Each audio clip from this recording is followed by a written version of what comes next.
Shalom semuanya, kami dari kelompok 4. Saya Sarnila Bella Purba dan dua teman saya, Esfa Raja Guguk dan Sela Simanulang. Selamat menyaksikan. Sebelum masuk ke dalam bentuk pelayanan gereja, kita harus mengetahui terlebih dahulu apa itu gereja.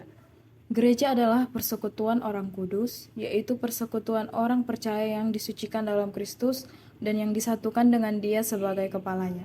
Pengertian lain dari gereja adalah persekutuan orang beriman yang dipanggil dan dikumpulkan keluar dari dunia ini, yaitu suatu persekutuan orang-orang kudus yang mana mereka sungguh-sungguh tahu dan beribadah melayani Allah yang benar. Dalam Yesus Kristus Juru Selamat kita melalui firman Roh Kudus, gereja disebut juga sebagai tubuh Kristus. Dua karakter gereja adalah yang nampak dan yang tidak nampak.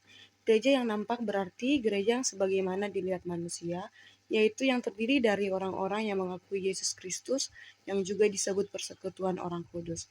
Sebagaimana gereja yang nampak memiliki dua aspek, yaitu sebagai organisme dan institusi, yang menunjukkan gereja sebagai tubuh Kristus yang kelihatan. Gereja sebagai suatu organisme diberi karunia oleh Tuhan, di mana di dalamnya dengan berbagai jenis karunia dan talenta dinyatakan dan dipakai untuk pekerjaan Tuhan. Sedangkan gereja sebagai institusi ada dalam satu bentuk institusional dan berfungsi melalui jabatan-jabatan dan sarana-sarana yang ditetapkan oleh Tuhan. Gereja sebagai organisme dan institusi tidak terlepas dari peribadahan kerohanian dan manajemen pelayanan. Untuk kelancaran peribadahan ini perlu adanya pelayanan kepada jemaat. Ada banyak bentuk pelayanan seperti sebagai pemberita Injil, liturgi, singer, pemusik, kolektan, paduan suara, dan bentuk pelayanan lainnya. Tentu saja dalam hal ini bukan hanya pendeta atau hamba Tuhan saja, tetapi semua orang yang memiliki panggilan dalam melayani Tuhan. Melayani di gereja merupakan salah satu praktik yang dilakukan sebagai sebuah kesadaran akan karunia melayani yang telah diberikan oleh Tuhan, bentuk terima kasih dan ucapan syukur atau sebagai bentuk kasih kepada Tuhan. Sebagai singer dalam pelayanan gerejawi merupakan bentuk pelayanan dalam bidang liturgia, yaitu peribadatan kepada Tuhan yang bukan berupa sakramen. Melalui suara dalam singer, kita memuji dan menyembah Tuhan dan memandu jemaat dalam nyanyian bersama untuk Tuhan, sehingga kita bersama-sama bisa bernyanyi dengan hikmat dan memuliakan Tuhan.